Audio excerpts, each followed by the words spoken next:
Children of God, mga anak sa Diyos. Daghang tao ang makadungog sa pulo nga sacred tradition sa simbahan. Apan usahay, dili nato masabtan unsa gyud ang tinuod nga kahulugan ani. Ang sacred tradition o balaan o sagradong tradisyon dili lang mga batasan, pagtulunan og mga pamaagi sa pagkinabuhi nga gihimo sa mga tao, kundili ang buhi nga pagtugyan sa pagtuo nga nadawat gikan kang Kristo pinaagi sa mga apostoles ug gipadayon sa simbahan ubos sa giya sa balaang espiritu. Sa English pa ni, sacred tradition is the living transmission of the Word of God, handed down from Christ and the apostles through the guidance of the Holy Spirit. Pananglitan, ang pagsaulog sa Domingo isip adlaw sa Ginoo imbis nga sa Sabado.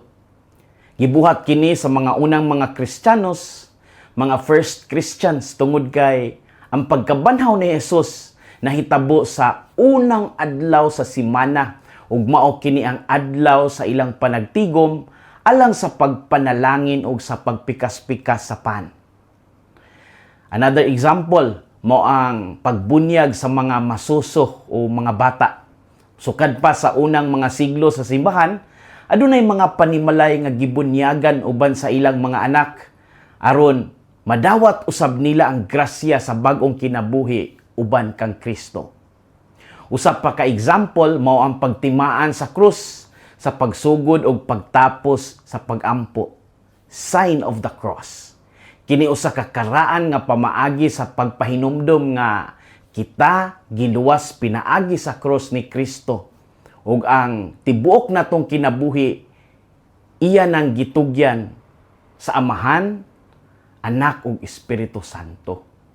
Ang tanan niini dili mga imbensyon kundi mga pamaagi nga nagtabang sa pag-preserve ug pagpuyo sa usa ka pagtuo nga gitugyan sa simbahan sukad paggadyod sa sinugdanan. Ang sacred tradition ug ang balaang kasulatan dili ni sila kaaway nga atong sabungon gani, kundi ang tradition ug ang balaang kasulatan nagtambayayungay aron ang tibuok kamatuoran sa ebanghelyo mapadayon sa matag kaliwatan. Mao nga ang tinuod nga tradisyon dili babag sa pagtuo kundi tulay paingon kang Kristo. Sa ebanghelyo nato karong adlaw ang mga Pariseo nangutana kang Hesus nganong wala mosunod ang iya mga tinun-an sa tradisyon sa paghugas sa kamot sa dili pa mukaon. Wala gisalikway ni Hesus ang tinuod nga tradisyon nga gikan sa Dios. Apan iyang gibadlong ang mga tradisyon sa tao nga nahimong mas importante pa kaysa sa kabubuton sa Dios. Iyang gipahinumduman sila nga dili ang musulod sa baba mo'y makapahugaw sa tao kundi ang mugawas gikan sa iyang kasing-kasing. Unsay makutlo nato karong adlaw?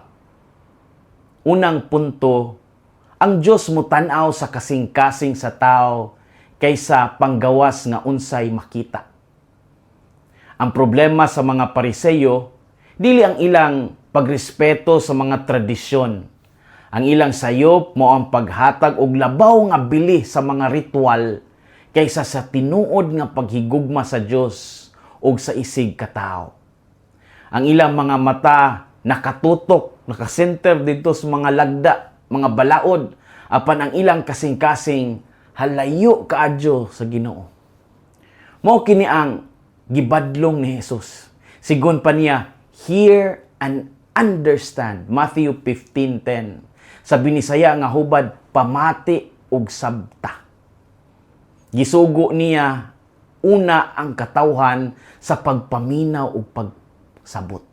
Nagpasabot kini nga ang pagtuo dili lang kutob sa pagsunod sa unsay pamaagi nga makita sa gawas o kung unsay naandan kundi nagkinahanglan usab sa lawom nga pagsabot sa kabubuton sa Dios. Usahay posible nga permitang mutambong sa misa ug magampo apan puno gihapon ang atong kasing-kasing sa kasuko. Puno gihapon sa garbo ug pagdumot. Ang Dios dili nato mailad sa atong panagway. Ang iyang tan-aw kanunay moabot diha sa kahiladman sulod sa atong kasing-kasing. Mao nga ang tinuod nga pagtuo makita sa gugma sa pagpasaylo ug pagkamapaubsanon. Kung ang atong relihiyon magpahimo kanatong mapahitason, sayop na ang atong direksyon.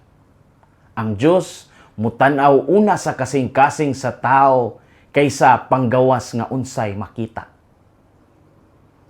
Ikaduhang punto, ang sayop nga mga panudlo makapahilayo kanimo sa Dios. Gitawag ni Jesus ang pipila ka mga Pariseo nga mga buta nga naggiya sa mga buta. Bugat baya ni nga mga pulong apan gisulti niya kini aron mapanalipdan ang katawhan gikan sa sayop nga pagpanudlo.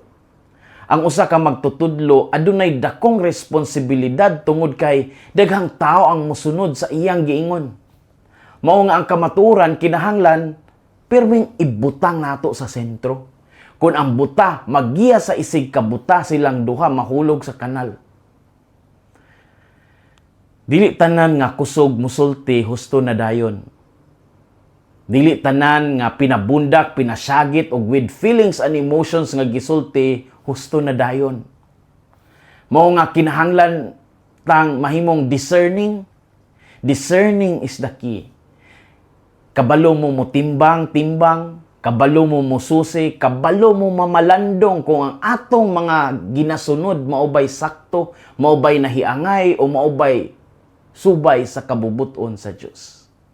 Kinahanglan atong sukdon ang atong panudlo pinaagi sa pulong sa Dios ug sa tinuod nga pagtulunan sa simbahan.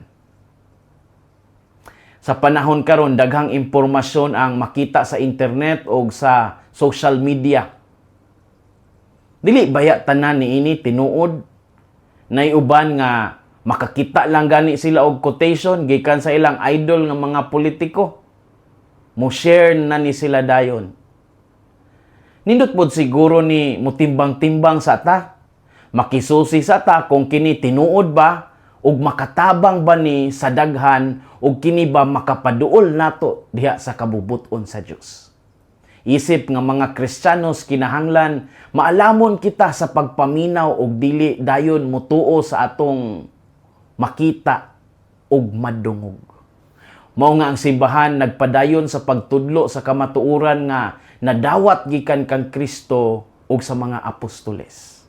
Ang atong tahas mao ang mapaubsanon nga pagpaminaw ug matinud-anon nga pagkinabuhi. Ang sayop nga mga panudlo mopahilayo kanato sa Dios.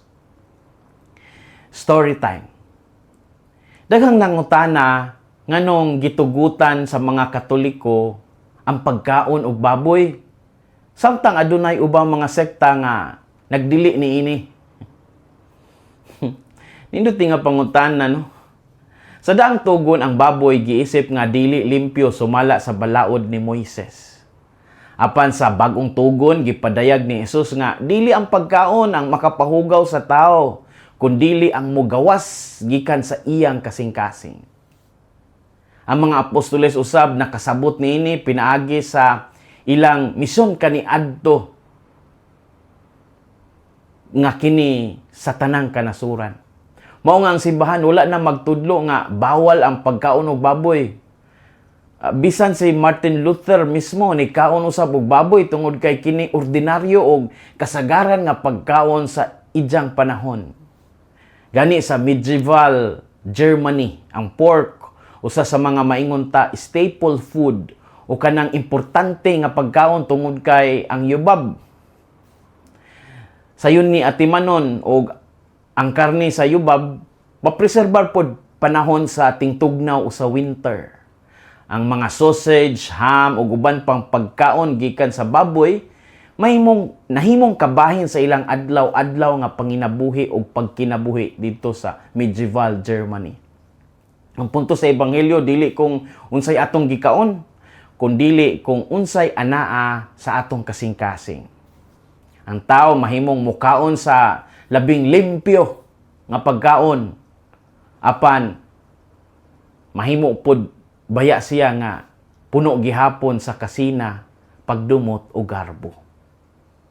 Children of God, mga anak sa Diyos, ang Diyos wala magtanaw una sa atong mga ritual kundili sa atong kasing-kasing. Ang tradisyon sa simbahan labing bililhon kung kini magdala nato ngadto kang Kristo. Ayaw himuha ang religion nga usa lamang ka listahan sa mga lagda. Dili rata kutob sa Ten Commandments ha.